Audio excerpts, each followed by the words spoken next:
নমস্কার। আজকের মুখোমুখি বিশেষ প্রতিবেদন। আজকের মুখোমুখি হয়েছি বিজেপির মথুরাপুর সাংগঠনিক জেলা সম্পাদক সঞ্জয় দাস। সঞ্জয়বাবু নমস্কার। তো এই যে গভীর সমুদ্রে ইতিমধ্যে পাড়ি দিয়েছে রূপলী শস্যের আশায় মৎস্যজীবীরা, তো ইতিমধ্যে নামখানা নারায়ণপুর গ্রাম পঞ্চায়েতের নারায়ণপুর ঘাট থেকে আমরা সরাসরি দর্শকদের দেখাচ্ছি, যেখানে এই ট্রলার এখানে লাগে তাদের, কিন্তু মাঝে মাঝে আমরা খবর পাই এখান থেকে বেশ তোলা হয় 20 টাকা 20 টাকা এরকম কিছু তোলা হয়। এটা কি ঠিক? দেখুন, আগের সরকার কি করেছে সেটা আপনারা জানেন, আমি আর ওই বিস্তারিত কথা বলতে চাই না। কিন্তু আমাদের নতুন সরকার আসার পর থেকে এই সমস্ত তোলা বন্ধ। কোনো জায়গায় তোলা চলবে না। সরকারের পুরো নির্দেশ, কোনো জায়গায় তোলা চলবে না। যদি কেউ তোলা তোলে, আইনগত ব্যবস্থা নিয়ে তার জায়গা হবে শ্রীঘরে। তো ইতিমধ্যে গভীর সমুদ্রে যে সরকারি নির্দেশ ছিল সেই নির্দেশকে অমান্য করে বেশ দুখানা ট্রলার তাদেরকেও ধরা হয়েছিল। তো এই যে আগের সরকারের যে কালচারটা এখনো কি থেকে গেছে? বিষয়টা দেখুন, আমি একজন মৎস্যজীবী, আমি মথুরাপুর সাংগঠনিক জেলার ভারতীয় জনতা পার্টির জেলা সম্পাদক। আমি ওইটা থেকে একটু পিছিয়ে এলাম। আমিও একজন মৎস্যজীবী এবং আমার নিজেরও ট্রলার আছে। তো সেই দিক দিয়ে আমরা বলছি, কোনো সংগঠনই চায় না যে ব্যান পিরিয়ডে গিয়ে দুদিন বা একদিন আগে গিয়ে ট্রলারগুলো চলে যাক। হয়তো কোনো কারণে যে সমস্ত ট্রলারের মাঝিরা থাকে, হয়তো কোনো কারণে হয়তো তারা হয়তো, সবাই তো জানেন মৎস্যজীবীরা সবাই শিক্ষিত নয়, কিছুটা হয়তো ডেটের ভুল করে হয়তো চলে গেছে। কিন্তু আমরা হয়তো ভুল করেছে, তারা হয়তো ভুল স্বীকার করে নিয়েছে। তো আমরা চাইছি না যে এরকমভাবে মানে ব্যান পিরিয়ডের কোনো ট্রলার যাবে, আমরাও চাইছি না কোনো ব্যান পিরিয়ড ট্রলার যাক। তো যেটা ভুল করেছে সেটা হয়তো 2-1 জন শাস্তি পেয়েছে। আমরা চাইছি আর সমস্ত যে বিষয়গুলো, কোনো ট্রলারই ব্যান পিরিয়ডের সময় ট্রলার পিছিয়ে যায়নি, সবই সরকারের নিয়মমাফিক ট্রলারগুলো গেছে। এবং আপনি দেখতে পাচ্ছেন ইতিমধ্যেই কিছু ট্রলার বঙ্গোপসাগর থেকে ফিরে এসেছে। আবার হয়তো একটু খারাপের জন্য মাছ সেইভাবে, যে আমরা মৎস্যজীবীরা যে মাছের উপর নির্ভর করে আমাদের এই জীবিকা, ইলিশ মাছ, সেইভাবে ইলিশ মাছ এখনো পর্যন্ত জালে ধরা পড়েনি। সামথিং কিছু ধরা পড়েছে, যেটা আমাদের খরচ হয়, হয়তো সেই খরচটা আমাদের হয়তো উঠবে। আমি ইতিমধ্যে সমস্ত ট্রলারগুলো দেখেছি, আমার নিজেরও ট্রলার এসছে। তো কিছু ইলিশ মাছ পেয়েছে, যেটা হয়তো জামাই ষষ্ঠীতে সমস্ত বাড়িতে বাড়িতে হয়তো জামাইদের পাতে হয়তো ইলিশ মাছ, নতুন ইলিশ মাছ পড়তে পারে, সেইভাবে সামথিং কিছু ইলিশ মাছ এনেছে, যেটা হয়তো ট্রলার চালাতে গেলে যা খরচা হয় সেই খরচাটুকু হয়তো উঠবে। কিন্তু ব্যাপক পরিমাণে যে ইলিশ মাছ আসার কথা সেইভাবে হয়নি। আবহাওয়া জানেন যে পূর্বালি হাওয়া না হলে, ঝিরঝিরে বৃষ্টি না হলে সেই রূপালী ইলিশ মাছের দেখা হয় না। আমরা ভগবানের কাছে প্রার্থনা করব যাতে সেই পূর্বালি হাওয়া, ঝিরঝিরে বৃষ্টি, তার মাধ্যমে বঙ্গোপসাগরে প্রচুর পরিমাণে ইলিশ মাছ হোক, যাতে আমাদের মৎস্যজীবীরা, আমাদের পরিবারগুলো যে অধিক আগ্রহে আমরা সাগরের দিকে তাকিয়ে থাকি, যাতে আমাদের ব্যবসা বাণিজ্যগুলো ভালো হয়। তাই মা গঙ্গার কাছে আমরা আবেদন করব যাতে এই মানে আবহাওয়ায় যে একটা পরিবর্তন ঘটে, সেই মৌসুমি বায়ু বাতাস যদি না আসে, তাহলে ইলিশ মাছটা আমরা সম্পূর্ণভাবে পাবো না। ইলিশের জালের কি কোনো নির্দেশিকা সরকার থেকে দেওয়া হয়েছে? একটা আপনারা জানেন যে একটা ইলিশ মাছ, ছোট ইলিশ ধরা বারণ আছে। আমরা আমাদের সমস্ত ট্রলারগুলো দেখতে যান, সমস্ত ট্রলারেই সব বড় ইলিশের জাল, ছোট ইলিশের কোনো জালই নেই। তার মধ্যে হয়তো দেখা যায় 2-4টে ছোট মাছ মাথায় লেগে যায়। এটা আমাদের কিন্তু সঠিকভাবে যে জোরপূর্বক ধরা হয়, বেআইনিভাবে ধরা হয় না আমাদের। আপনি দেখতে পারেন প্রত্যেকটা ট্রলারে যান, প্রত্যেকটা ট্রলারে যে কটা ইলিশ মাছ পেয়েছে সমস্ত মাছই সব বড় বড় মাছ। কিন্তু অনেক ক্ষেত্রে দেখা যাচ্ছে জালে আটকে যায়, যে সমস্ত নদীর ভারসাম্য বজায় রাখে, হাঙর, কামড়, এইরকম বেশ কিছু মাছ যেগুলো ধরা খুবই নিষিদ্ধ। তো সেক্ষেত্রে কি হয়? দেখুন, আমরা মৎস্যজীবীরা কিন্তু আমাদের যে নির্দেশ আছে, যে জাল, সেই জালই ব্যবহার হয়। কিন্তু জাল মনিফুলিয়াম জাল, তো সেই জালে অনেক সময় কি হয়, স্রোতের কারণে এক জায়গায় হয়ে যায়। এইবার ওই সমস্ত যেগুলো ধরা বারণ আছে সেগুলো উঠে পড়ে। তো সেগুলো উঠে পড়লে তো আমরা জানি ওগুলো বেআইনি, কিন্তু খুব কম। হাঙর বলতে যে ছোট হাঙরটা বর্তমানে ধরা ওই জালের সঙ্গে জড়িয়ে যায়, এটা কিন্তু ছোট হাঙর, এটার উপর নিষেধাজ্ঞা নেই।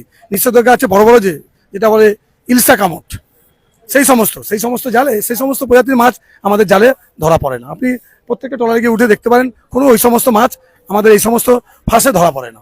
প্রকৃতির যা ভয়াবহ করাল সেটা তো নিশ্চয়ই জানেন। হ্যাঁ, নিশ্চয়ই। তার জন্য আমরা সেই নিয়ম মেপেই আমাদের কিন্তু এই ট্রলারগুলো পাড়ি দেয়, সেই সমস্ত জাল নিয়ে। এই ব্যান পিরিয়ড রাখা হয় কি মাছের প্রজনন করার জন্য? দেখুন, এই সময় একটা বর্ষাকাল এলে একটা ইলিশ মাছের ডিম পাড়তে আসে। এরা অনেক দূর থেকে আমাদের বঙ্গোপসাগরে ডিম পাড়তে আসে, যার ফলে এই মাছের পরিমাণটা, আমরা যে আশায় এই ব্যান পিরিয়ডটা রাখা হয় যাতে মাছের প্রজাতিগুলো বড় হয়, তার জন্য এই 2 মাসটা আমাদের বন্ধ থাকা হয়। সঞ্জয়বাবু, আপনার কাছে লাস্ট প্রশ্ন।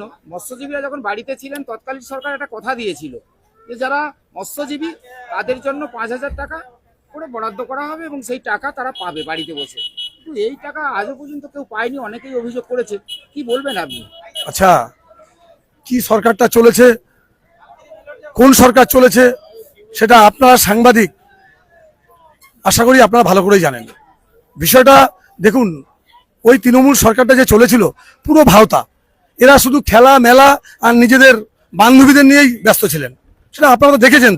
তো এরা মানুষের উপকার করবে না, মানুষ বুঝতে পেরেছে, যার জন্য আজকে 2026-এ ভারতীয় জনতা পার্টিকে একদম দু হাত তুলে আশীর্বাদ করেছে সরকারকে, নতুন সরকার এসছে। কারণ এরা যে 2024 সালের নির্বাচনে, লোকসভা নির্বাচনের সময় এই কথাগুলো বলেছিলেন, যার ফলে আপনারা জানেন গরিব মানুষকে কিভাবে হেনস্থা করেছে। এই 2 মাসে 10,000 টাকা দেওয়ার জন্য একটা মৎস্যজীবী কোনো টাকা পায়নি। আমি দায়িত্ব সহকারে বলতে পারি, কোনো মৎস্যজীবী 1 টাকাও পায়নি। তাহলে কি এটা ভাওতা ছিল? সম্পূর্ণ ভাওতা। মানুষকে এই ভাওতা দিয়ে ভোটের বৈতরণী পার হওয়ার একটা চক্রান্ত ছিল, যেটা 2024-এ এই ভাওতা দিয়ে বৈতরণী পার হয়েছিল।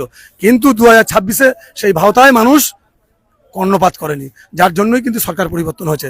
এবং এই ভাওতা দিয়ে মৎস্যজীবীদের 2 মাসে 10,000 করে টাকা দেওয়ার কথা বলে প্রত্যেকটা পঞ্চায়েতে আপনি একটু খোঁজ নিয়ে দেখুন, একটা ট্যাক্স কেটেছিল, একটা বড় অর্থের ট্যাক্স কেটেছিল। সেই সমস্ত ট্যাক্সগুলো প্রত্যেকটা পঞ্চায়েতের প্রধানগুলো নিজেদের পকেটে ঢুকিয়ে নিয়েছে, আর সাধারণ গরিব মানুষের টাকা চুষে টাকা দেবে কোথায়, উল্টে তাদের কাছ থেকে টাকা নিয়ে নিয়েছে। তদন্ত কি হবে? আমরা কি তদন্ত করব না করব, রাজ্য সরকার ইতিমধ্যেই তার স্টেপ নেওয়া শুরু করে দিয়েছে। আমি একজন পঞ্চায়েতের বিরোধী নেতা, আমার পঞ্চায়েতে যে এই দুর্নীতিটা হয়েছে ইতিমধ্যেই আমি আধিকারিকদের বলে দিয়েছি যে কারা এই সমস্ত দুর্নীতি করেছে, এই সমস্ত টাকাগুলো কোথায় গেল, এর তদন্ত আমি চাই। ইতিমধ্যেই আমি বলেছি, আপনি স্বামী বিবেকানন্দ পঞ্চায়েতের আধিকারিকদের সঙ্গে কথা বলবেন যে আপনাদের বিরোধী দলনেতা কি এই কথা বলেছিলেন কিনা, এক বাক্যে বলবে হ্যাঁ বলেছে, আর আমি এর তদন্ত চাই, শেষ থেকে ছাড়বো। আমি দুর্নীতির আতুরঘর আমি পঞ্চায়েতগুলো থেকে ভাঙবই, এবং আমাদের মাননীয় কাকদ্বীপ থেকে যিনি মন্ত্রী হয়েছেন উনিও দুর্নীতির আতুরঘর ভাঙার জন্য বদ্ধপরিকর। ইতিমধ্যে দেখা গেছে যে এই যে গ্রাম পঞ্চায়েতে যারা রয়েছেন, যে গ্রাম সভা হলো, তাতে করে তো আপনার প্রধানের দেখা মিলছে না। প্রধান আসবে কি করে? জনরোষের শিকার হয়ে যাবে তো। মানুষের, জনতার সামান্য একটা আবাস যোজনার টাকা 1,20,000 টাকা, তাতেও লোক, এদের লালসা যায়নি, সেখান থেকেও কাটবানি 10,000 20,000। এবার এই সমস্ত টাকা এক একটা মার্কেটে, আপনি জানেন এই সমস্ত, আপনি যে প্রধানের কথা বলছেন, আমি বিবেকানন্দ প্রধানকে নিয়ে বলছি, উনি যা দুর্নীতি করেছে, দুর্নীতি শেষ হবে না, শেষ নেই। সাধারণ গরিব মানুষের এত টাকা চুষে নিয়েছে, উনি ভয়ে জনরোষের কাছে যাতে না পড়ে তাই ভয়ে ঘর থেকে বেরোচ্ছে না।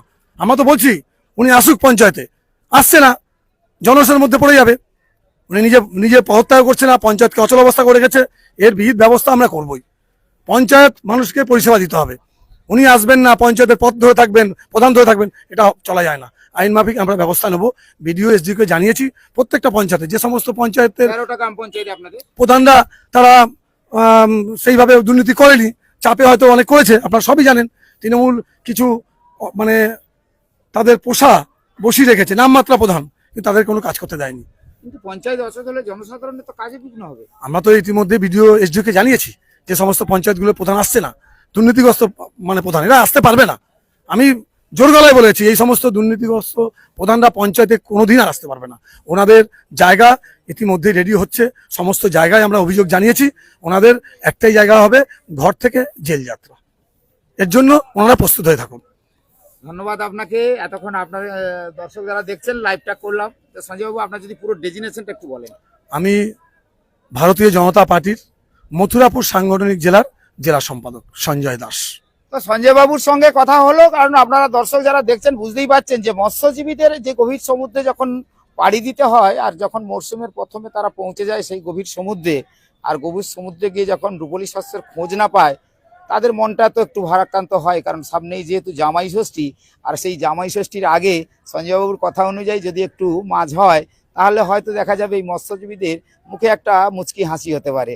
কিন্তু সমস্যা অনেক থেকে গেছে। ইদানিংকালে প্রশাসনের কর্মকর্তা যারা দায়িত্ব থাকেন, সেই সমস্ত প্রশাসনের কর্মকর্তাদের আমরা আরও বলবো, একবার বলবো, ইদানিংকালে দেখা গেছে যে বিভিন্ন জায়গায় কাঁচামালের গাড়ি আটকে দেয়। এটা কিন্তু খুব বলতে গেলে যে কাঁচামালের গাড়ি আটকে আপনি যে সেই পুরনো কালচারটা, তৃণমূল সরকারের যে পুরনো কালচারটা কি এখনো থেকে গেছে? কালচার থেকে গেছে বলতে প্রশাসনকে তো ইতিমধ্যেই বলে দেওয়া হয়েছে, হয়তো তারা সেই অভ্যাসটা এখনো পর্যন্ত ছাড়তে পারছে না, একটু কষ্ট হচ্ছে। আশা করি সরকারের যা নির্দেশিকা আসছে আমাদের ছাড়তে বাধ্য হবে। মানে ইদানিং কালে দেখা গেছে এটা কিন্তু কাঁচামাল মানে খুব গুরুত্বপূর্ণ। না, বন্ধ আছে, একদম টোটালি স্টপ আছে।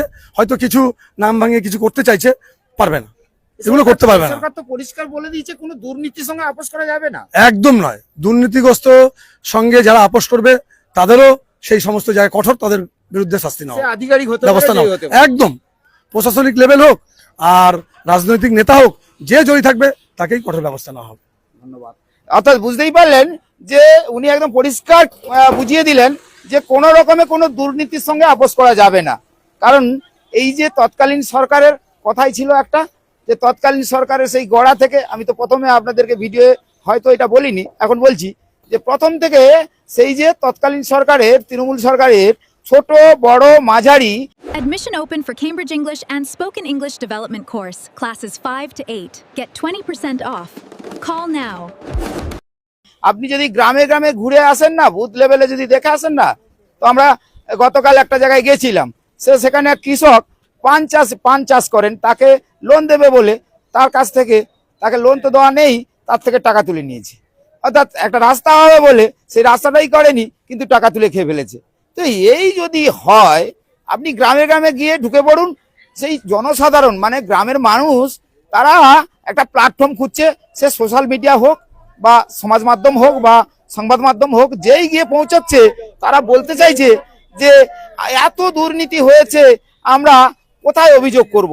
কিন্তু অভিযোগ করার জন্য সমস্ত ব্যবস্থা এই সরকার করে রেখেছে। আপনারা তো সবাই দেখছেন ইতিমধ্যে, যেন সেই ডিম জুতো আর বিভিন্ন জেল যাত্রা, সেই কাউন্সিলর থেকে প্রধান সবাইকে যেতে হচ্ছে।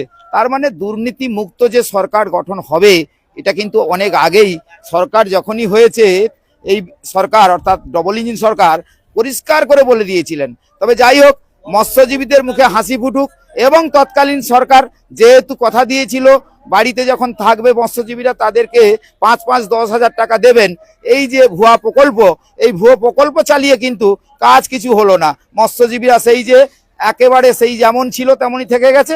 অর্থাৎ মৎস্যজীবীদের, তারা যদি গভীর সমুদ্রে মাছটা ধরে না আসে, এই যে বড় বড় বাবুরা তারা কথা বলে না যে ইলিশটা একটু পাওয়া গেল না, আরে ইলিশটা পাবেন কোথায় ভাই?